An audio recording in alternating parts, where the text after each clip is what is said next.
Ya, itu sedikit statistik berkenaan dengan pilihan raya negeri Melaka. Mungkin anda perasan sebentar tadi, antaranya adalah statistik jantina. Perempuan melebihi lelaki di negeri itu berdasarkan statistik rasmi terakhir yang diberikan. Perempuan mewakili 51.43% dan lelaki 48.57%. Tapi kita lihat calon-calon yang diturunkan dalam PRN Melaka kali ini. Kalau saya boleh kongsikan grafik ini dengan anda. 3 entiti utama yang sudah menamakan calon mereka. PN, BN dan PH.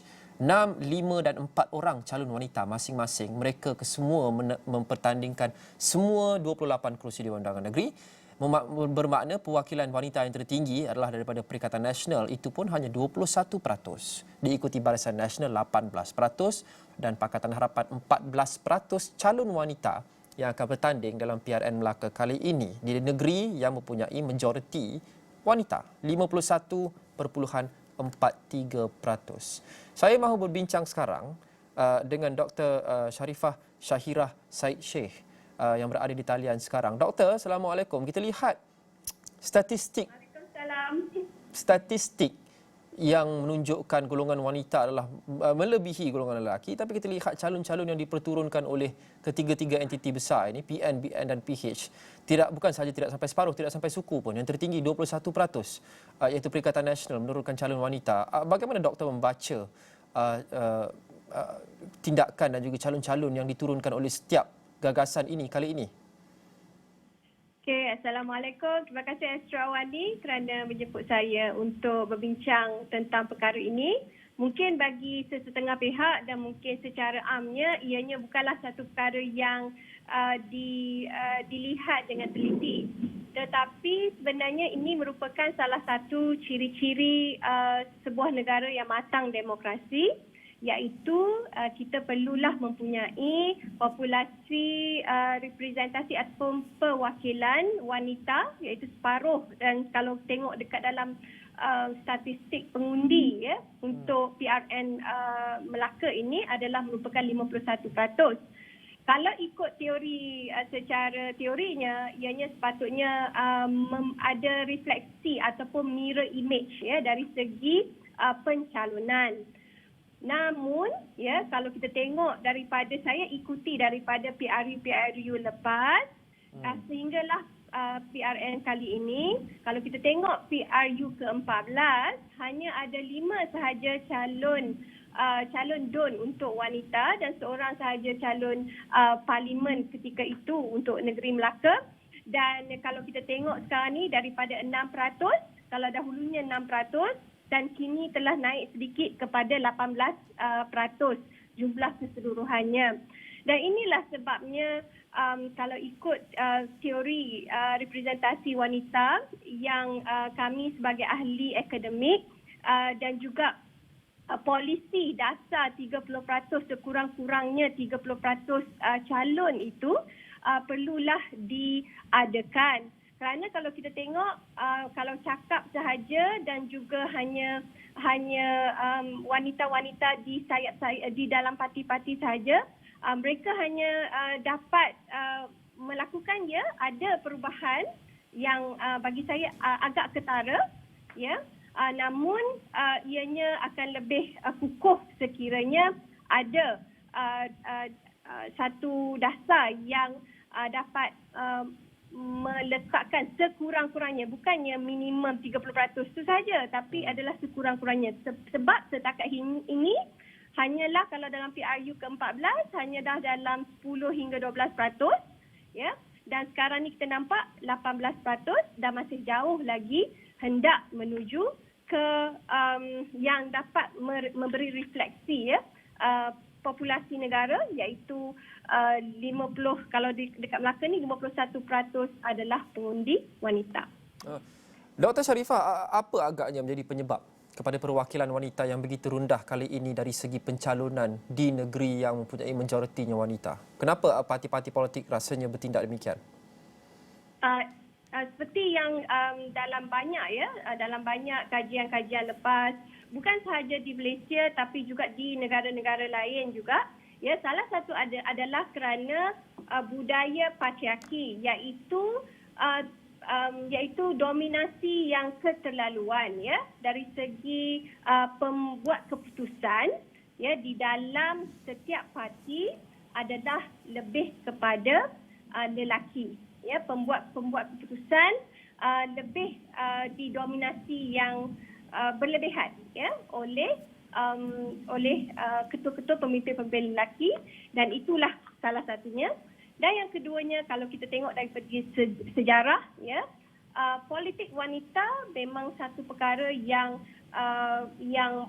baru juga yang diketengahkan dengan lebih serius kalau nak dibandingkan dengan waktu dahulu ya. Kalau dahulu bawah pada 10% PRU yang sebelum tu. Lepas tu naiklah lebih pada 10% sikit.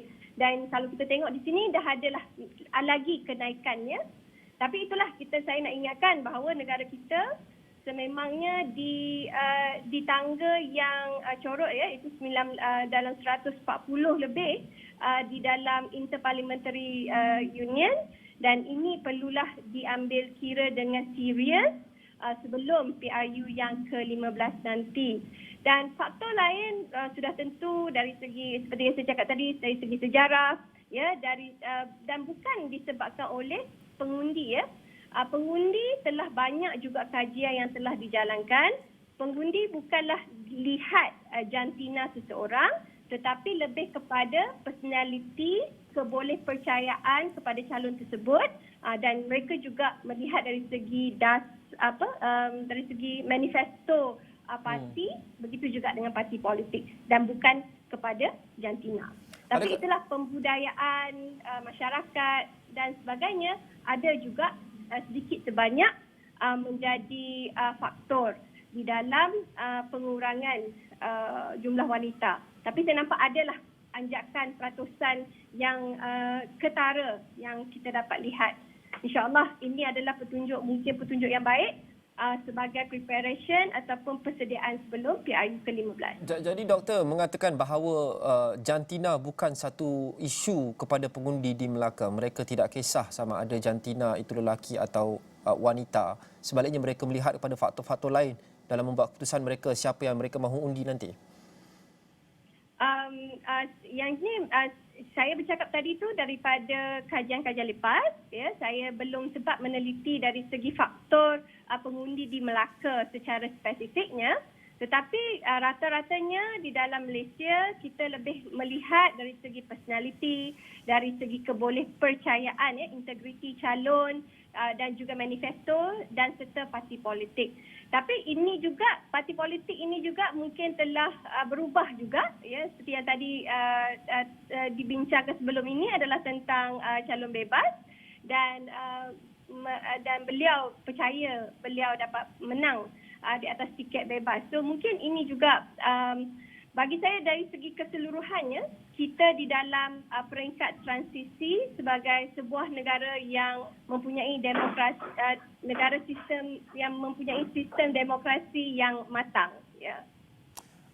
Doktor, adakah kita ada sebarang kekhawatiran kerana kita cakap berkenaan dengan perwakilan wanita ini ia berkisar tentang pemerkasaan wanita dan basically apa yang kita risaukan adalah isu-isu dan keluh kesah wanita mungkin tidak akan diberi begitu banyak perhatian jika kita tidak ada lebih ramai wanita dalam sistem ini. Adakah kerisauan itu munasabah? Adakah kita perlu risau bahawa tanpa ada perwakilan wanita yang mencukupi, isu-isu wanita mungkin tidak akan diketengahkan dengan secukupnya dalam dasar-dasar yang akan digubal oleh apa saja kerajaan negeri yang bakal diundi nanti?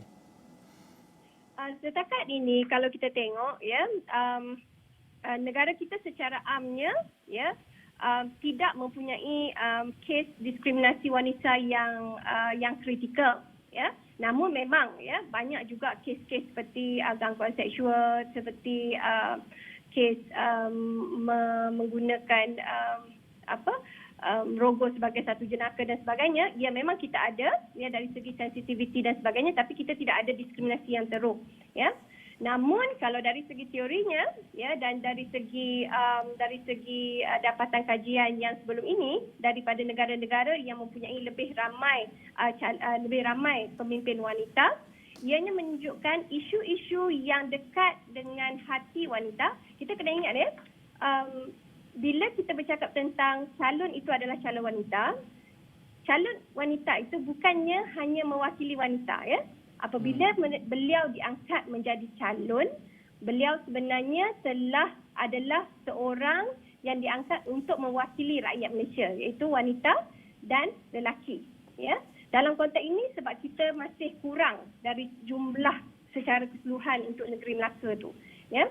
Dan apabila wanita diangkat, ya, isu dan juga perspektif wanita adalah berbeza kalau dibandingkan dengan lelaki, ya, kerana itulah sifat perbezaan lelaki dan wanita.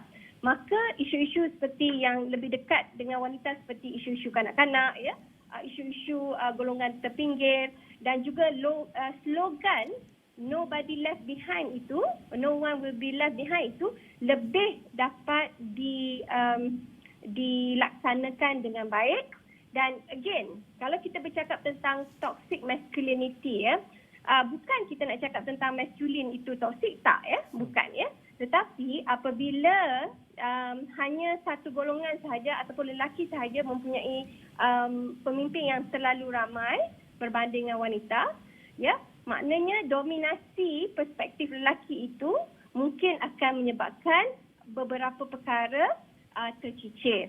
Dan sebab itulah, ya, dari segi rasionalnya ataupun dari segi dasarnya, semua termasuklah dasar kerajaan, ya, dan juga dari segi peringkat antarabangsa, sememangnya kita bersetuju dengan perlu ada satu langkah yang serius untuk memastikan lebih ramai pemimpin wanita.